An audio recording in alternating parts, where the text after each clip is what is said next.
Let's get right into this. McGregor. First of all, I want to ask you something.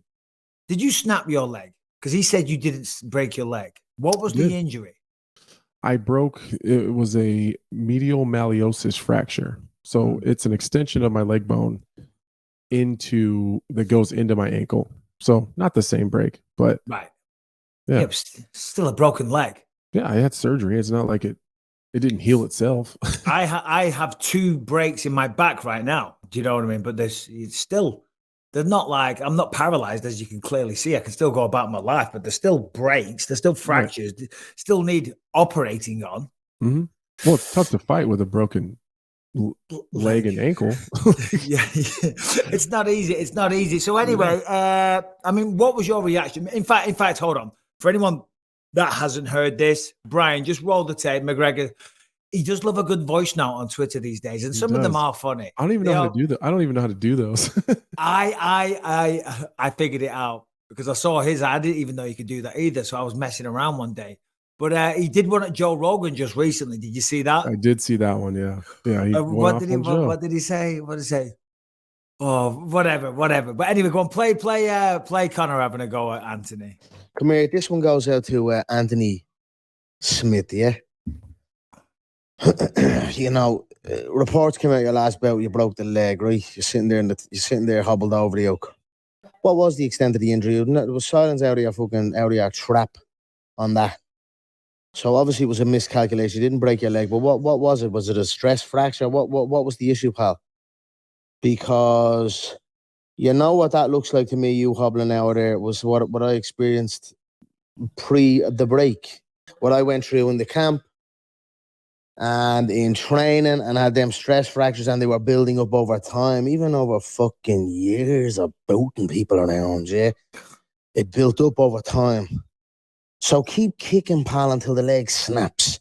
Until then, strap your leg up and keep fucking going and get back in that cage and kick until the leg fucking fully snaps.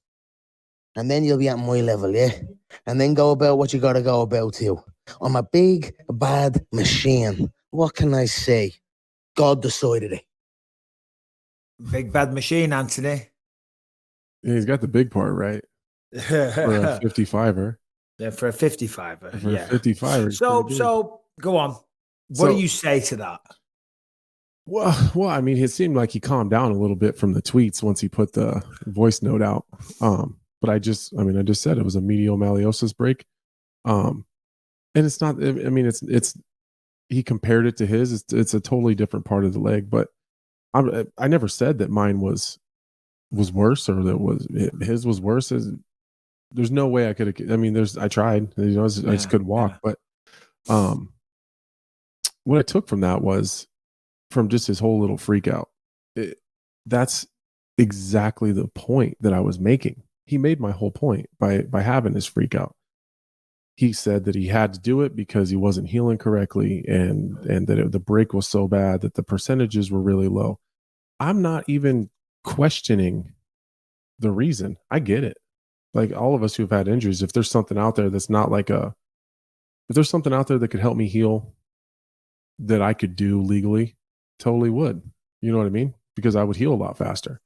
But it's not even his reasoning that I'm questioning. It's what bugs me and what I said bothered me is like guys like Anderson and guys like Chris Weidman and myself, like, have had lots of bad injuries, and we didn't have the ability to just step out of the USADA pool, get yourself healed, and then come back with no repercussions. That was my issue. So him justifying it, some of the stuff that's on the USADA list could help us a lot in terms of healing and getting back faster. I don't disagree with that. Did he break any rules? You're the one who played devil's advocate. Yep. You said he's not breaking any rules. That's because different rules apply to him. Like I don't have that capability, or at least I didn't think. I mean, is that the thing? Can we do that? Yeah. Well, I was going to say, I'm not sure, Anthony. I mean, is that what makes you think that you can't? If you are, if you've got a broken leg, you can't fight for a while. Why can't you come out?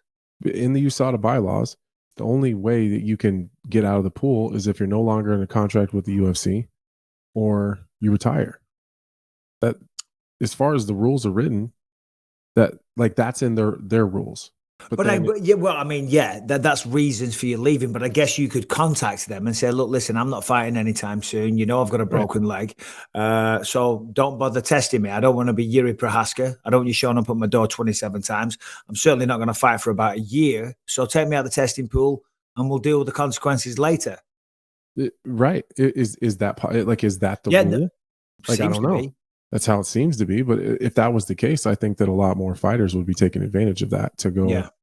But also it could be taken advantage of, if that makes sense. Like they could take advantage of the healing properties, but also there's going to be guys that are going to want to, game the system. So did he break any rules? No, because there are no rules.